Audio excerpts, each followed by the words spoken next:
Bienvenidos a este programa de la maldita apóstata nicaragüense, la reencarnación de las reencarnaciones. El programa para hoy se llama Los Testigos de Jehová y el Espiritismo. Por tal razón voy a dar inicio a pronunciar este conjuro. Con las piedras de la verdad, que son duras y firmes y blancas. La verdad es dura y consistente. Y cuando le llegan a las personas, estas sienten que son pedradas, porque la verdad duele. Y con las plumas de la verdad contra la pluma negra de la mentira, juramos que aquí todo lo que se dice es verdad y no mentira. Pertenecía a la organización coercitiva Watchtower que dirige a los testigos de Jehová. Me enseñaron mentiras, mas yo no aprendí a mentir. Me enseñaron a odiar y estaba odiando. Y ese odio ya no lo tengo. Por tanto, con las piedras de la verdad fuertes y entre más grandes, indestructibles, este conjuro pronunciado en nombre de la verdad. Aquí les va, señores y señores. He venido del más allá para indicarles que ahora mi canal tendrá un nuevo giro. ¿Por qué este cambio? No es que ya vaya a abandonar mi lucha, sino que voy a cambiar la estrategia por todo lo que he leído en psicología, lo que he aprendido mucho, gracias al señor Pablo Gastón Salum, que se los recomiendo. Busque en el canal Ley Antisectas, así literalmente seguidito, y ustedes denle seguimiento a todo lo que ha logrado este señor, que ya les he hablado de él.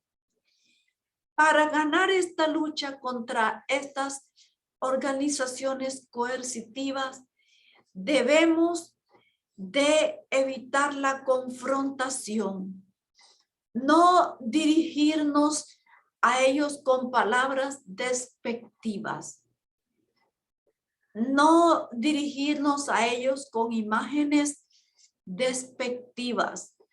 Yo admito que lo he estado haciendo, pero gracias al sistema inicuo de Satanás que ha utilizado al señor Pablo Salum, óigase bien, procedente de una organización coercitiva de la escuela de yoga, no de una organización religiosa. Y él se ha adentrado al mundo de todas las organizaciones coercitivas. Los coaching que prometen sanarnos de todos los males, los coaching que prometen darnos una vida con propósito, una vida de autoayuda y autoestima que no es más que para vender sus libros llenos de cosas huecas y vacías. Entonces ya no van a ver aquí imágenes como las que había puesto antes. Los vampiros contraatacan y unas imágenes de vampiros. El chupacabras, una comparación muy adecuada para la labor que hace esta organización, toda organización coercitiva. Pero ¿cuál es el punto? La palabra secta se queda muy corta con lo que estas organizaciones son y en sí representan. Todas las imágenes que nosotros empleemos, en mi caso particular yo, ellos las van a usar en nuestra contra.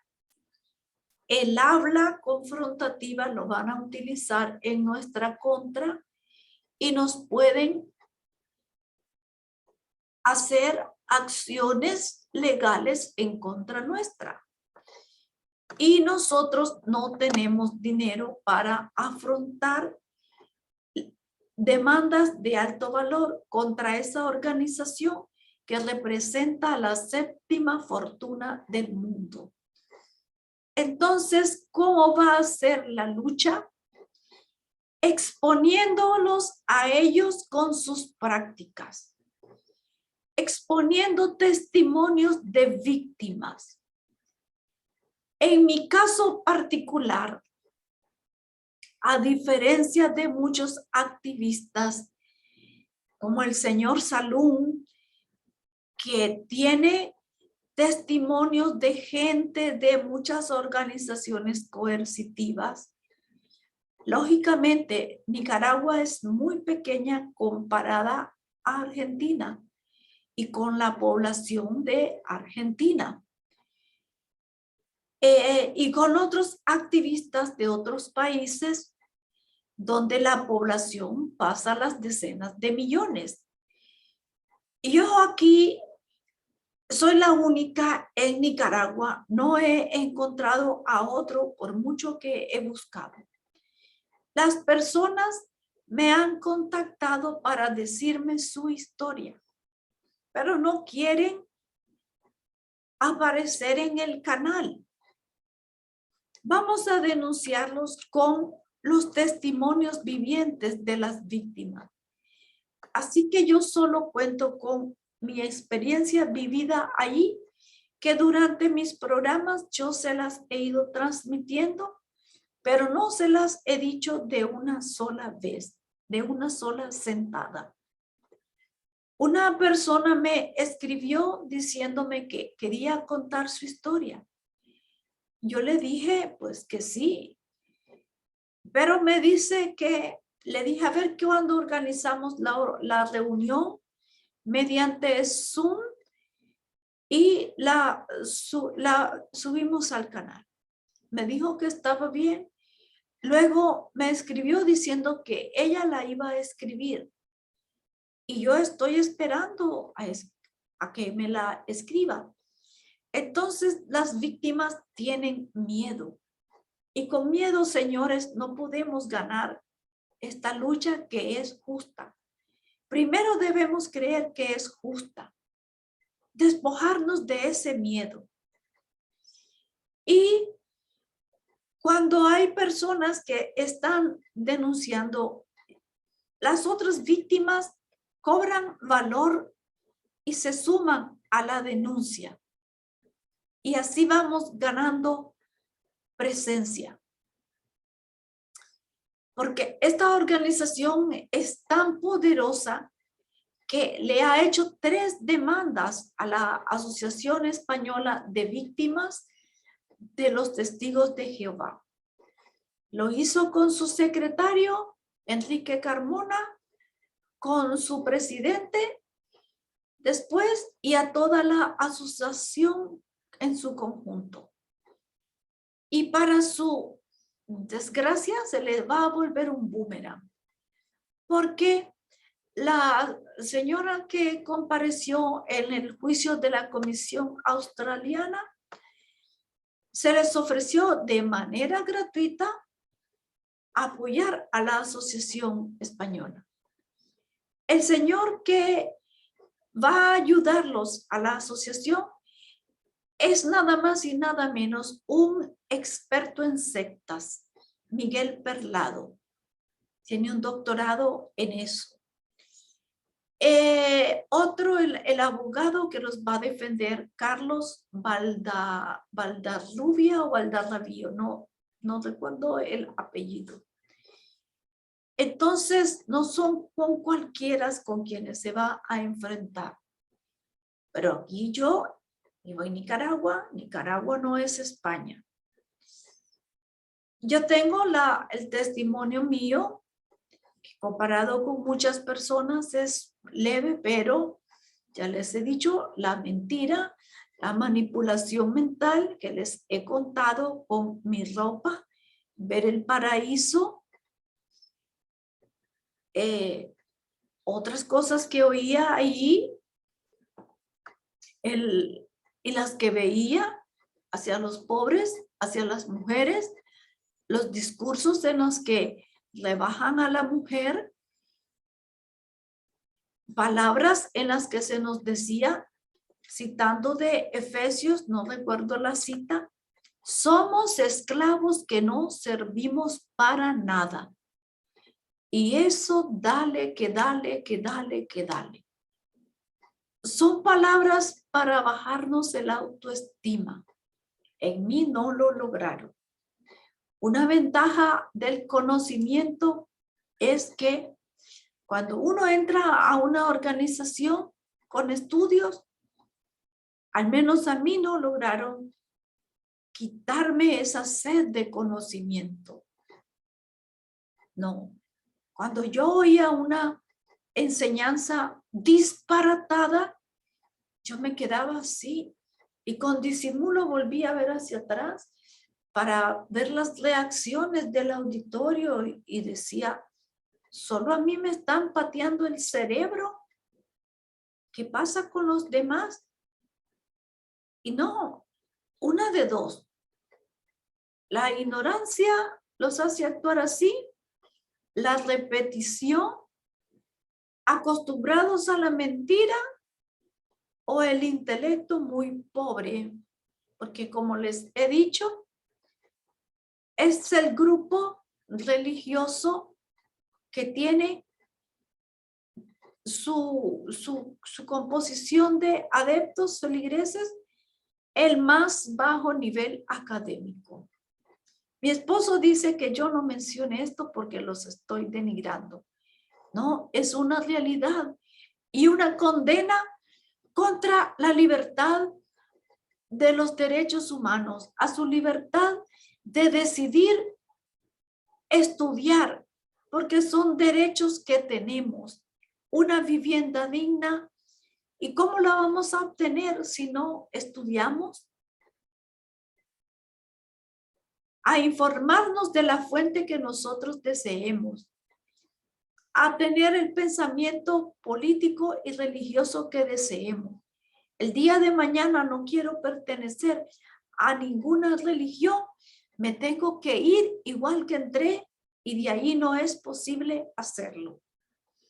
Entonces, voy a cambiar, ya no me voy a referir a ellos como lo he hecho antes, chupacabras, todo eso porque me van a decir, usted está incitando al odio con esas palabras. A como lo incitan ellos con su doctrina de la expulsión, yo no puedo hacerlo. Y voy a tratar de decir menos malas palabras, pero yo escucho al señor Salum, ¿verdad? Y dicen ya los españoles, mierda, joder, el puto hombre, el puto gurú, diciendo esas cosas, el puto coaching, diciéndole eso a las personas. Y así, no sé si es mala palabra en Argentina o no lo es, pero eso yo lo escucho. Y entonces, ¿por qué les traje este tema? Porque hablando de mis vivencias, la manipulación que se ejerce allí y teniendo aún estudios uno, voy a narrarles una experiencia que me tocó, bueno, que la viví, porque se le llama madre espiritual a la persona que nos imparte el estudio bíblico y que nos lleva al bautismo. En ese caso yo tuve dos madres espirituales. Primero la que tuve en Managua y luego la que tuve aquí cuando me trasladé a Masaya a vivir. Esa fue la que me llevó al bautismo, la segunda madre espiritual. Tenía dos madres espirituales. Afortunada, me decían ellas. La verdad es que, sin menosprecio ni alarde de mí misma, yo no aprendí nada con ellas, solo la sarta de mentiras y de doctrinas retorcidas que no me retorcieron mi mente. Más bien yo les enseñé muchas cosas que ellas no sabían. Y eso me place. Cuando yo enseño a alguien, me place. Entonces vean cómo funciona esta manipulación mental. Yo les he dicho a ustedes que me encanta mucho leer. Me fascina leer. Y resulta que la señora, ellos se fijan cuando anda uno, ellos andan dándonos esos estudios, se fijan en nuestra casa, en nuestros adornos, en lo que hay. Y en mi casa yo tenía dos libreros en la sala, tenía otro en mi cuarto, una montaña de libros, porque bueno, era compradora de libros, en ese tiempo eran baratísimos, hoy no lo son, hoy voy al mercado de libros usados, terminé yendo. Ahora me habitué a la lectura en el ambiente digital y hay montones de sitios donde puedo descargar libros de manera gratuita. Pues resulta que la señora me dice, estábamos abordando el tema del espiritismo, ¿cómo ve Jehová el espiritismo? Y me empieza a hablar de Deuteronomio, que Jehová le dice al pueblo de Israel, no debe haber espiritistas en medio de ti, ni otros que aten a otros con espíritus, ni malagüeros en medio de tu pueblo. Y uno encuentra contradicciones en la Biblia porque encuentra la historia de Raquel, la esposa de Jacob, en la que ella se lleva de su padre dos ídolos, y la Biblia así lo menciona, ídolos. Las versiones de la Biblia así dice, llamados los terafín. Y los sacerdotes que ordena Moisés, que vienen de la tribu de Leví, de Aarón, los levitas, consultaban el Umín y el Turín. ¿Eso no les huele a brujería? Y Dios condena que no anden consultando nada. Y viene la señora y me dice, así que usted tiene que revisar en su libro, en su librero, si tiene algunos libros que están relacionados con brujería y esas cosas. Yo le había comprado a mi hijo, que también es lector, y desde chiquito lo influencié con la lectura. Y había comprado un libro que se llama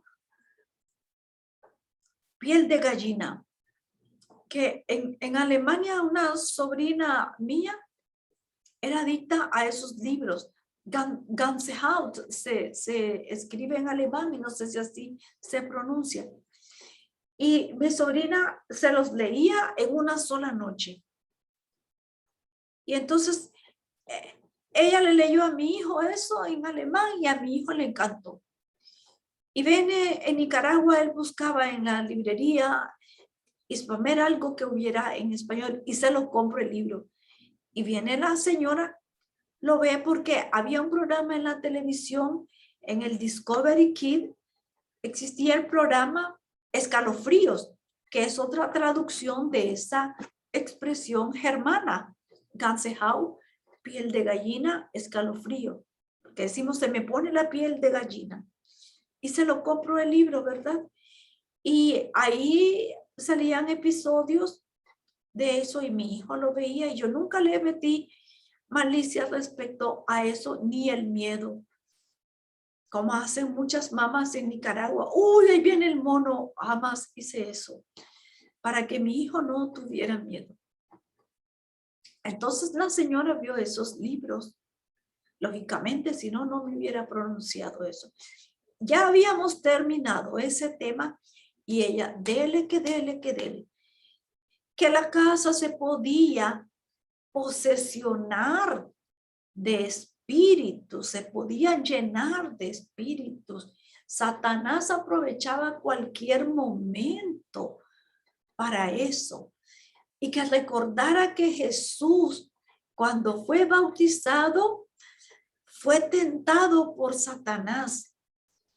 Y que ahora que yo estaba estudiando, me iba a atacar más con más fuerza.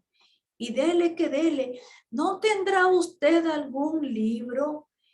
Y ha de creer de que yo he empezado a tener pesadillas, soñaba con cosas diabólicas y cosas que yo no soñaba con eso, solo de niña. Porque en la religión bautista nos distribuían un librito en cómo iba a ser el juicio final. Y se ponía al cachudo con su trinchante, sus cachos y una gran cola, a Dios de un lado, al cachudo aquí, quienes iban con el cachudo y se miraba el infierno ardiendo, llamas por aquí, llamas por allá, y Dios con los suyos de este lado.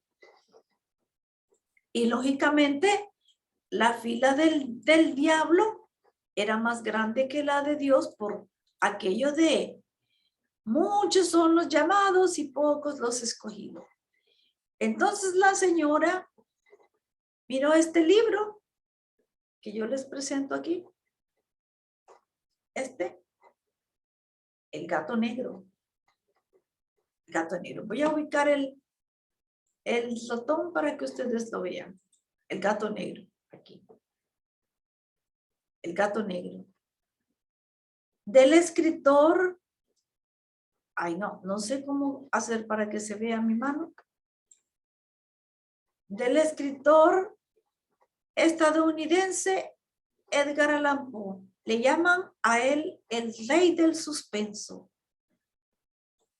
Y como yo soy lectora y tengo bastante buena memoria, pues un poco de la biografía de este señor.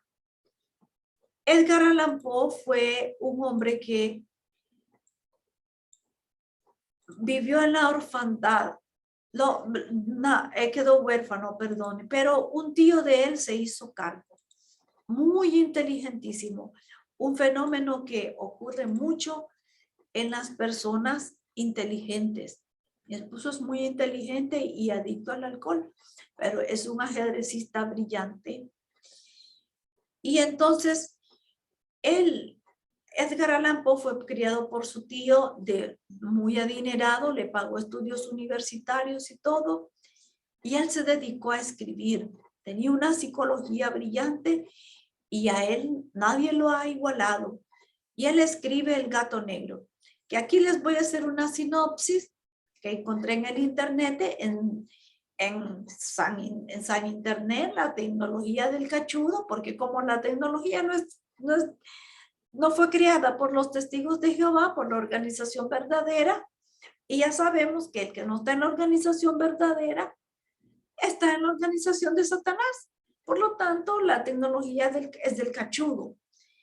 Entonces, yo tengo que mencionar los créditos porque así lo exige YouTube. O YouTube, como querramos decirle.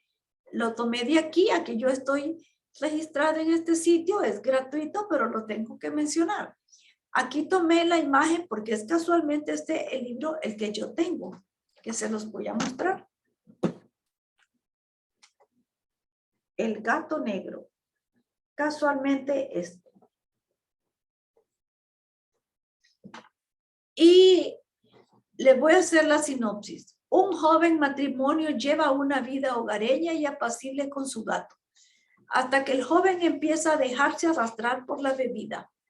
El alcohol lo vuelve irascible, estaba en su delirium tremens, y en uno de sus accesos de furia acaba con la vida del animal. En eso yo no estoy de acuerdo. Dice, en una de su furia, y no, eso es el delirium tremens. Un segundo gato aparece en escena y la situación familiar, oye, me perdí. El alcohol lo vuelve irascible y en uno de sus accesos de furia acaba con la vida del animal. Un segundo gato aparece en escena y la situación familiar comienza a resquebrajarse. El gato negro es uno de los más conocidos cuentos siniestros de Poe, así como uno de sus grandes relatos psicológicos. Para mí no fue un relato siniestro, fue un relato que plasmaba lo que viven los adictos al alcohol, el delirium tremens. Y en ese delirium tremens, él cometió esa barbaridad. Y no solo la cometen los adictos al alcohol, sino los adictos a las drogas.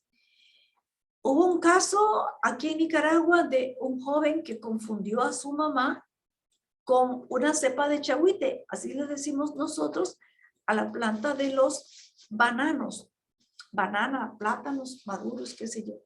Aquí tienen, mire el libro. No sé si lo ven. Yo lo tengo aquí, que se los voy a mostrar después. Y entonces la señora lo vio y por ahí, claro, fue el ataque y me hizo a mí, vean. ¿Y saben qué hice yo al día siguiente? Dije yo, esto es por el gato negro. Esto es por el libro Escalofríos de mi hijo. Y agarro muy de mañana que me levanto, agarro el libro, no lo había terminado de leer. ¿Y qué creen? Lo hice pedacitos y fue a parar a la basura, hecho tuquitos. Y en el 2017, que ya estaba en plena rebeldía con esa organización perniciosa, me lo compré y decidí leerlo. Y saben, nada me ha pasado de pesadillas, ni de soñar con el cachudo, ni nada. Entonces, ¿qué les quiero decir con esto? Mi pensamiento fue inducido por esa señora. Así trabaja la manipulación mental. Este libro no tiene culpa. No tiene culpa.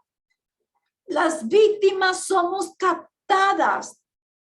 No andamos buscando victimarios. ¿Quién quiere ser víctima de algo? Ni de alguien. Nadie, pero nadie. Esa señora fue víctima, yo fui víctima. A pensar así como fui víctima de mis vestidos. Analicen ustedes. Si hacemos caso a esas manipulaciones, aquí en Centroamérica, en los pensum o en los temas curriculares que se enseñan es primaria y en secundaria, no nos obligaría a leer el Popol Vuh, que es la historia de los mayas. Esta historia tan linda que no debemos perdernos. ¿Por qué? Porque si tenemos esta imagen que tiene esta gente, esta forma de pensar, nosotros diríamos, este libro ofende a Dios. Este libro está en contra de las sagradas escrituras. ¿Por qué? Porque aquí los mayas hablan de la creación del hombre y hablan de que los creadores del hombre hicieron varios intentos. Crearon al hombre a base del barro, vino la lluvia y los desbarató, los deshizo. Vino y vinieron después y lo hicieron de la masa de maíz. ¿Y por qué creen que fue del maíz? Porque es la base de la alimentación de los pueblos de Mesoamérica, México y Centroamérica. Y ya les había hablado en otra época, en otro de mis programas, que la palabra cacique viene de la lengua maya cachiquel. Y los españoles no sabían pronunciarla y se quedaron como caciques. Y significa señores, los señores, porque ellos tenían señorío, al igual que ellos tenían en España los españoles su monarquía, sus marqueses, sus duquesas. Así aquí había también castas. Entonces, ¿por qué leemos el Popol Vuh? ¿Y por qué no lo condenan los testigos de Jehová? Lo leemos porque si no, no aprobarían siquiera la escuela primaria ni la secundaria, algunos. Porque ofenderían a Dios. Porque estaría este libro, el Popol Vuh, contradiciendo a las Sagradas Escrituras. Y es allí donde debemos tener cuidado con estas organizaciones coercitivas que nos suplantan y nos despojan de todo. Disculpen que el programa sea largo, pero mi voz resultó bastante afectada con la iodoterapia por los grandes cantidades de limones que tenía que chupar. Yo tengo prohibido el ácido porque me deja muda. Pasé 3 días muda y tengo que hacer pausada la voz. Entre más pausada, más lento. Me disculpan, por favor. Entonces, aquí yo les muestro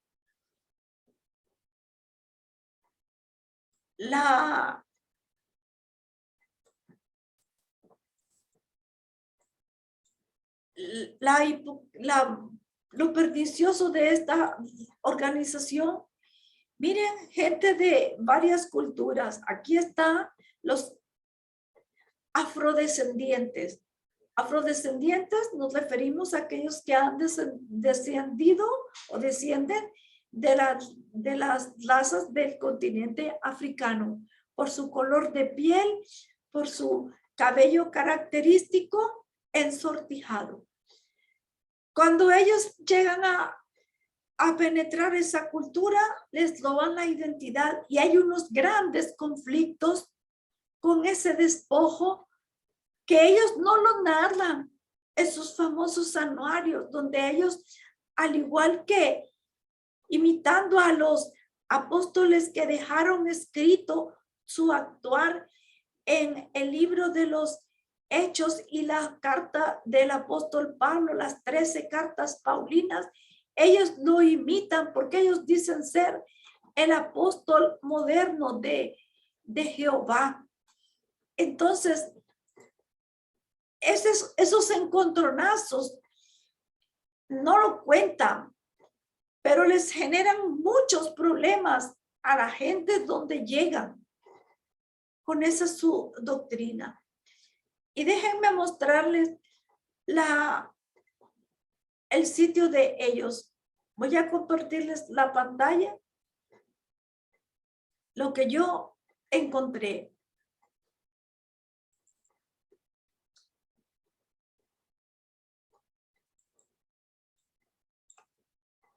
El sitio, sobre todo lo que a ellos más les fascina. ¿Debe la religión involucrarse en la política? ¿Qué dice la Biblia? ¿Qué miran ustedes? Al Papa de la Iglesia Católica. Es lo que yo les digo. Su estrategia, sus escritos siempre dirigido hacia las otras organizaciones para desviar la atención hacia las prácticas de ellos.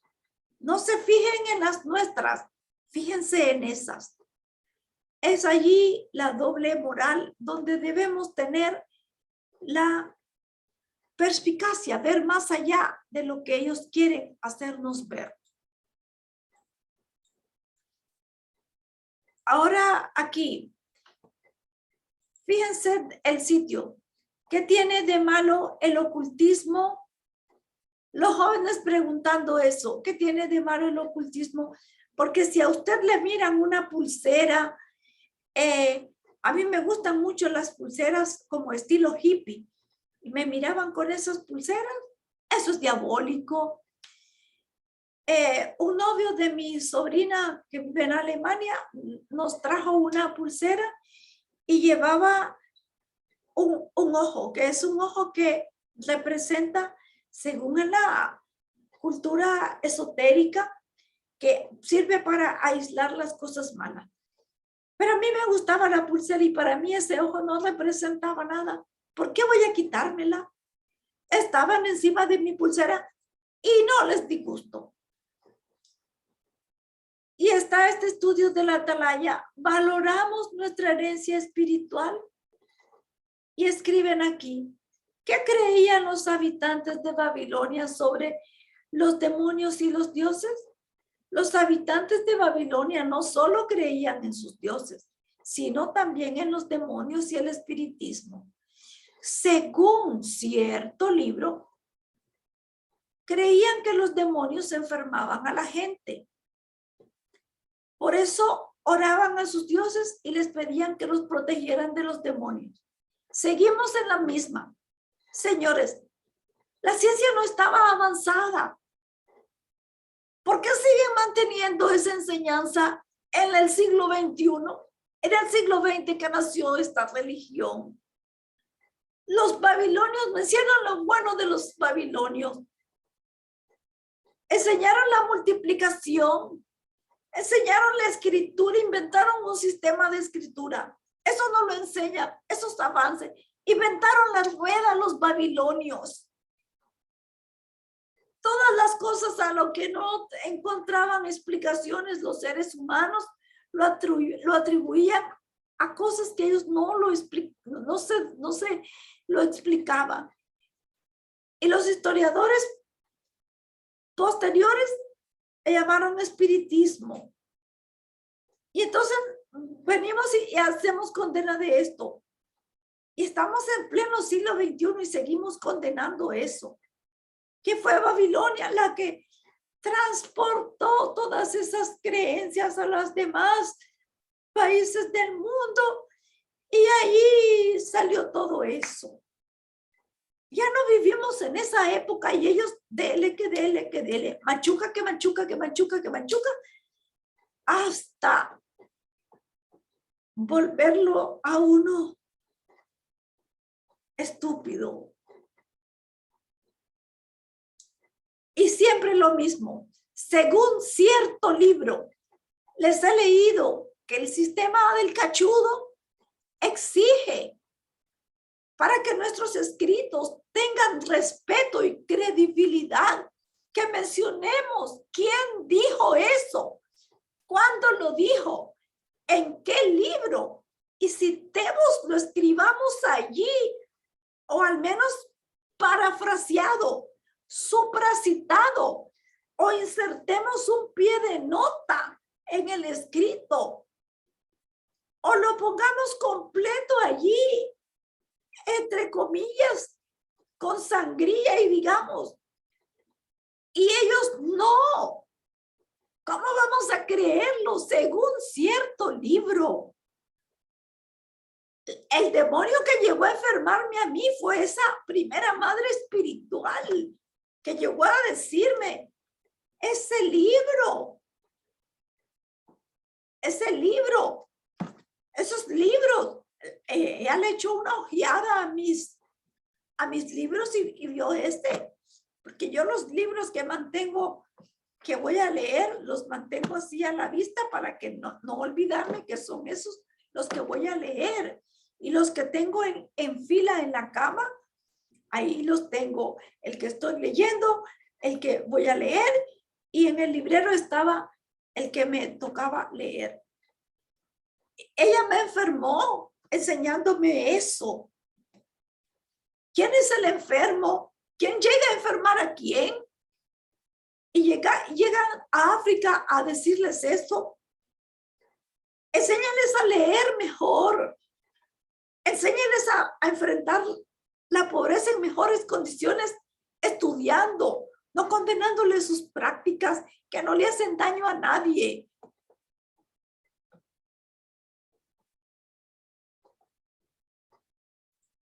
Ahora les comparto donde está la fuente. Valoramos nuestra herencia espiritual.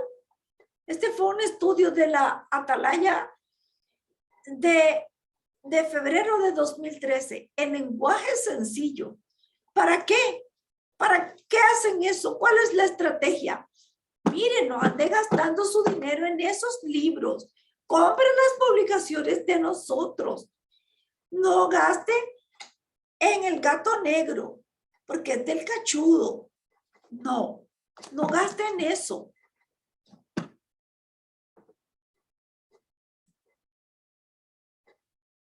Porque el diablo se va a posesionar de su casa. A mí no se me posesionó el diablo de mi casa. Lo volví a leer el libro con toda tranquilidad. Y aquí no tengo yo pesadillas de diablo ni nada. Nada. De nada, de nada, de nada, de nada. Allí está. Y de ahí yo lo tomé para que no crean. Dios dirigió su atención a las naciones para sacar de entre ellas un pueblo para su nombre. Un título de espiritismo que nada tiene que ver con ese Hechos 15:14.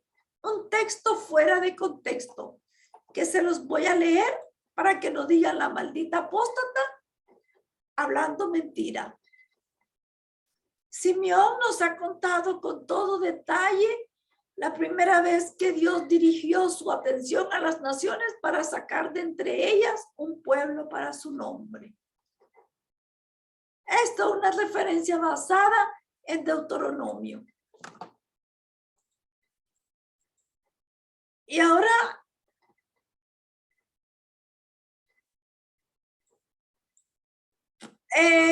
si se percatan de otra cosa, bueno, voy a compartirles el libro Inicuo. A ver si lo pueden ver mejor. Así. Es el mismo.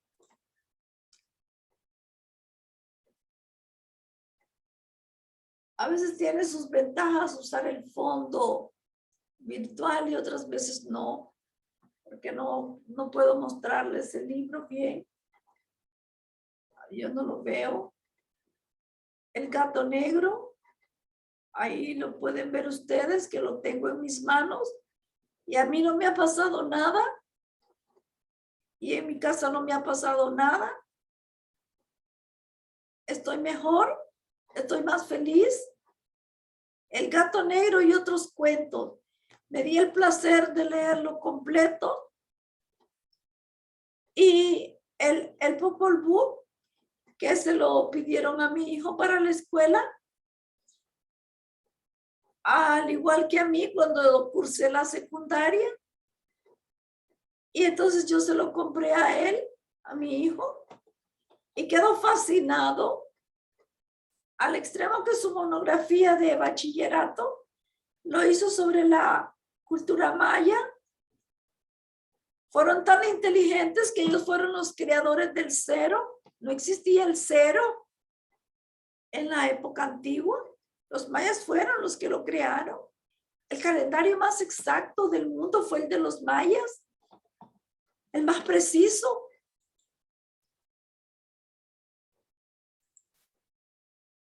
Voy a compartir el otro tema. Cifras disminuyen. Oí en un canal de un activista, están saliendo muchos, por cierto.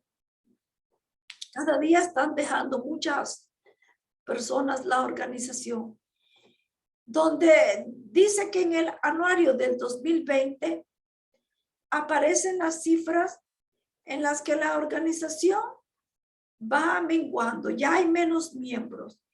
Y el activista le da un enfoque de alegría, porque dice, se está acercando el fin de la secta, bueno, la organización coercitiva. Pero yo hago mi enfoque de otra manera. Les he dicho, a veces ofrecemos información sesgada, información subjetiva, por lo que aquello que nosotros queremos que ocurra. Pero pienso que no debe de ser así. Es un grupo poderoso, la séptima fortuna del mundo, radica en el país más poderoso del planeta. Sus negocios están allí, su negocio inmobiliario, su negocio de alimentos en la Monsanto, su inversión en las armas nucleares, su alianza con la ONU, que legalmente no la tienen, pero sí existe, de hecho.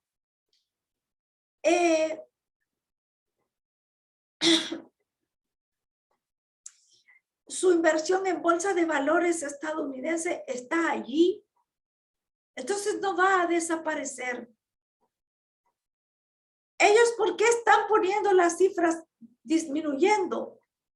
Por esta razón, mi análisis es de que ellos van a darle un vuelco a esto, a su doctrina. Ellos siempre dicen que el fin del mundo, que no lo dejan de cacarear.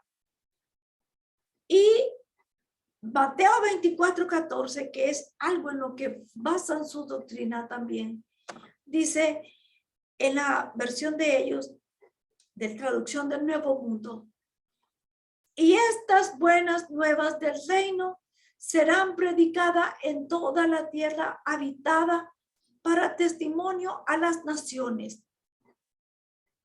Entonces vendrá el fin. Entonces ellos dicen, hasta tienen un cántico, que ellos no van a dejar de predicar hasta que Dios les dé la señal. Basta ya de predicar. Cuando ya las buenas nuevas estén predicadas en todo el reino, es que ya su obra va a dejar de existir. Entonces yo pienso, mi análisis, que detrás de esas cifras, porque están abriendo los salones del reino, entonces se van a ver grupitos de personas nada más, y van a ir solo las personas que están vacunadas.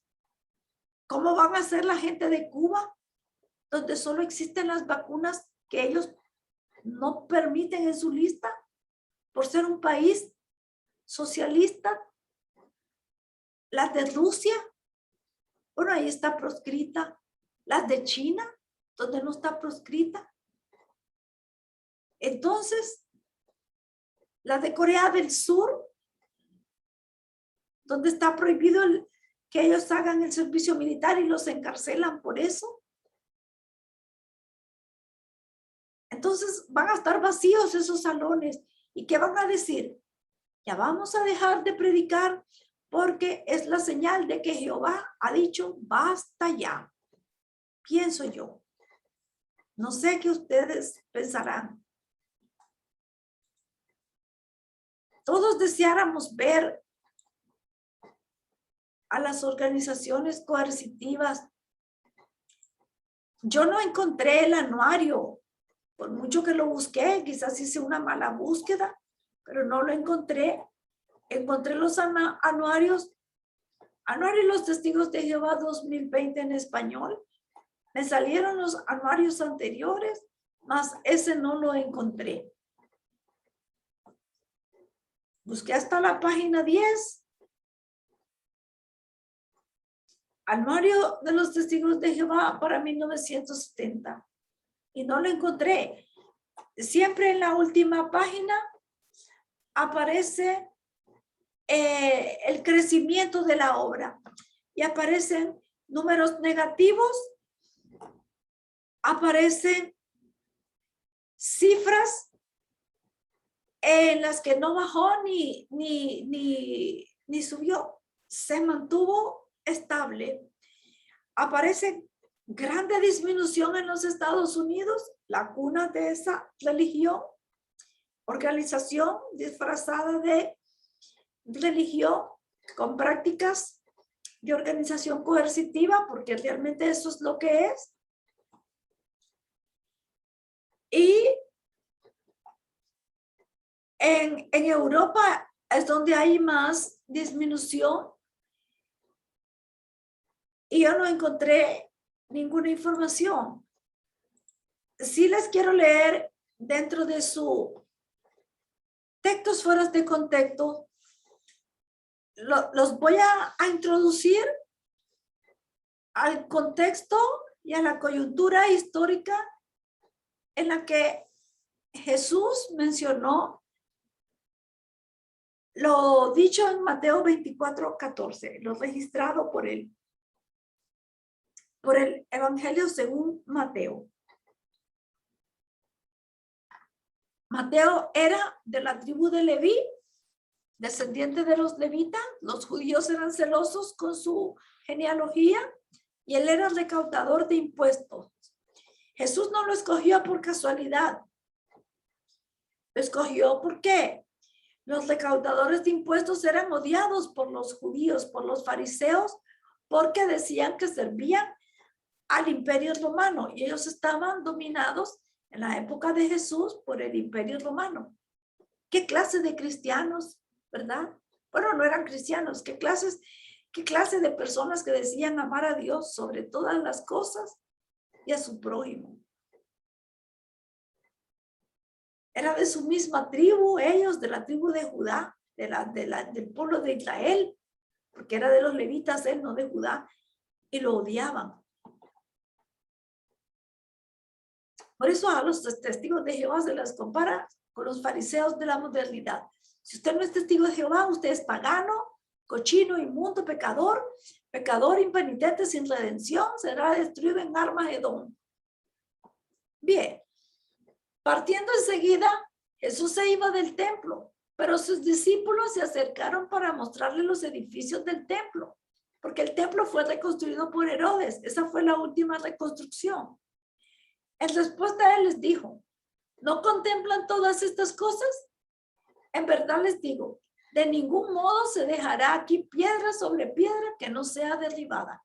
Porque los romanos conquistaron con Tito Vespasiano, no la conquistaron, sino que rodearon Jerusalén y la destruyeron y los mandaron al exilio, porque muchas revueltas de los judíos.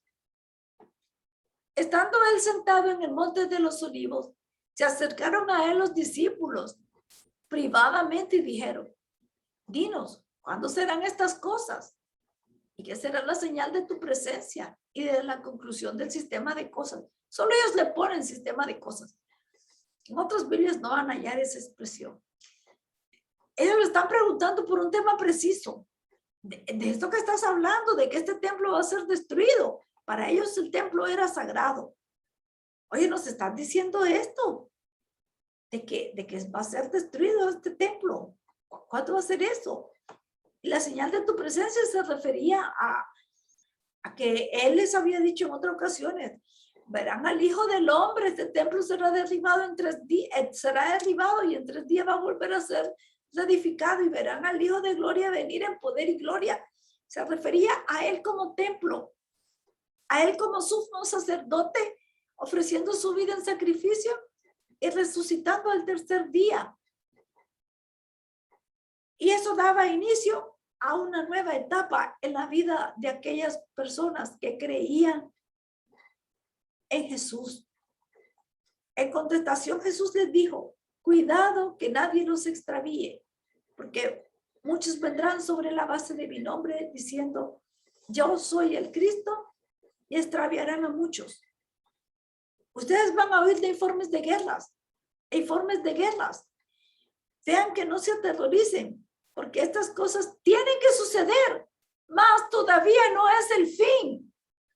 Este mismo texto acusa a los testigos de Jehová de manipular la palabra de Dios, la Biblia, a favor de su enseñanza de fin de mundo. Yo se los estoy mostrando en el contexto de todo el capítulo. Ellos solo agarran el versículo 14 de Mateo 24. Tienen que suceder esas cosas, mas todavía no es el fin. Porque se levantará nación contra nación y reino contra reino, y habrá escasez de alimento y terremotos en un lugar tras otro. Todas estas cosas son principios de dolores de angustia. Entonces los entregarán a tribulación y los matarán. Se refería a ellos, a los discípulos, cuando fueron entregados a los circos romanos, destazados por las fieras, por los leones.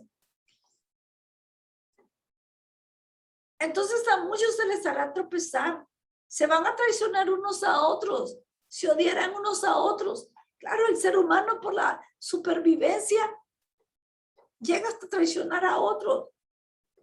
Y ni yo misma los condeno, porque yo quizás en una situación dolorosa, al verme enfrentada a un león, iría a decir, no, yo no creo en Jesús, ya, libro mi pellejo. Yo no creo que Dios me condene por salvar mi vida.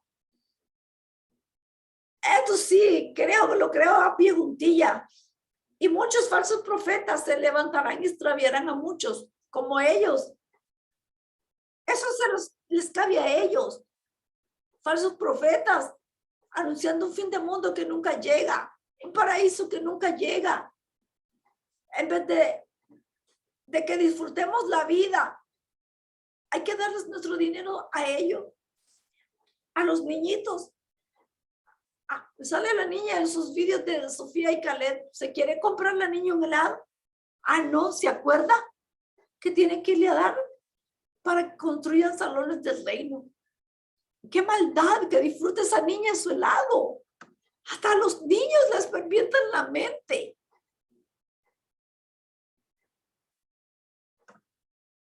Entonces, les paso a leer el Mateo 24:14, ¿verdad? Por el aumento del desafuero es alguien que está, alguien fuera. Se enfriará el amor de la mayor parte, pero el que haya aguantado hasta el fin es el que será salvo. Y estas buenas nuevas del reino se predicarán en toda la tierra habitada para testimonio a todas las naciones, y entonces vendrá el fin. Por lo tanto, cuando alcancen a ver la cosa repugnante que causa desolación, cuando se habló de ella por medio de Daniel el profeta, de pie en un lugar santo, use discernimiento el lector. Entonces los que estén en Judea echen a huir a las montañas. Aquí se refería cuando Tito Vespasiano rodeó las murallas de Jerusalén y la comenzaron a asediar. Se quedaron sin alimentos, sin agua. Y esa fue la estrategia de Tito Vespasiano en el año 70, y los destruyeron. Y la cosa repugnante era eso, porque ellos, la causa desolación, ¿qué era lo que les estaba causando desolación? Verse dominados por la bota romana. Así es que no nos dejemos engañar por cuánta cochinada nos digan. Usemos discernimiento. Y bueno, esta ha sido la información que les ha traído la maldita apóstata nicaragüense. Bueno, yo hago de ello una mofa, ¿verdad? Para no dañar mi corazón. Me enseñaron a odiar. De esas palabras yo más bien hago un sarcasmo para protegerlo. No sé si ven el libro, un Popol Vuh y el gato negro. Mi famoso gato negro que tiene una historia. La historia que debe ser conocida por ustedes, por un hombre tan inteligente. Murió, se murió por los efectos del alcoholismo. Una mente tan brillante, echada a perder por el alcohol. Nuestras mentes tan brillantes, no las echemos a perder con sandeces que nos enseñan. Gracias por su atención. Gracias. Y recuerden el conjuro.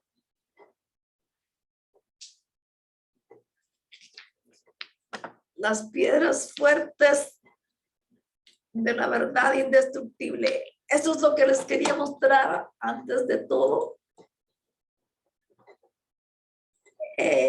La palabra conjuro, porque en todo ellos ven cosas malas. Yo soy una persona que me gusta investigar el origen de las palabras. Aquí yo puse origen de la palabra conjuro. Miren, la palabra, alabado sea el Padre, lenguaje C, el Hijo, San Internet, y el Espíritu Santo, sus buscadores, sus ángeles, todas las aplicaciones y herramientas que encontramos para no ser engañados en la era de las comunicaciones. Origen de la palabra conjuro.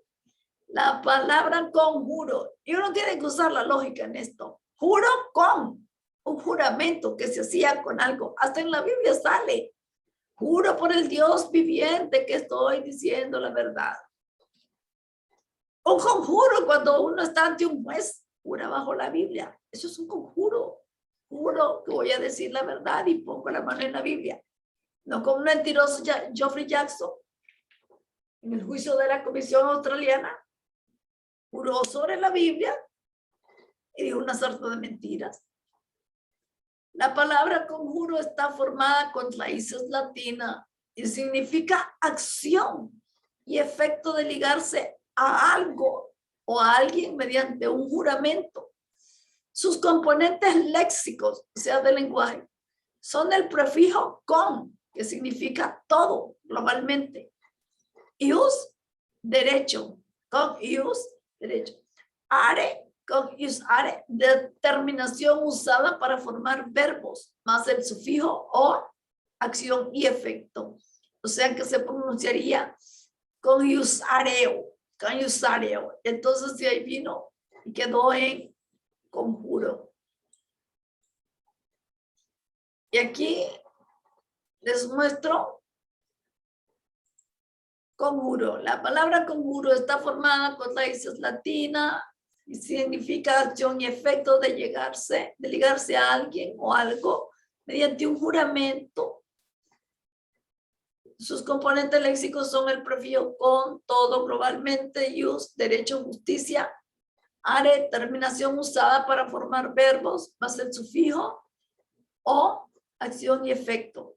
Ver, prefijo, sufijo, otras raíces latinas, conjunto, jurar y también jurisprudencia. Ahora, consultando en el Matabudo, le decimos en Nicaragua al diccionario. Las palabras se pervierten en su origen, ¿verdad? Y ya quedó esto ligado a la brujería. Primer significado, en masculino, acción y efecto de conjurar, decir exorcismos, fórmula mágica que se dice, recita o escribe para conseguir algo que se desea. 3, ruego encarecido.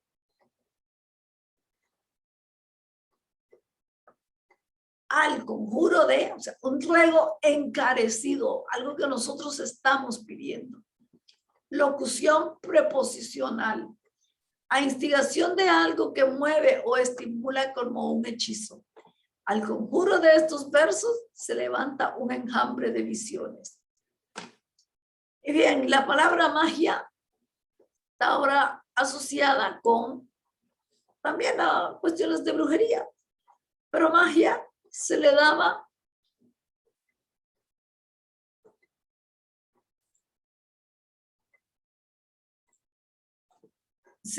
también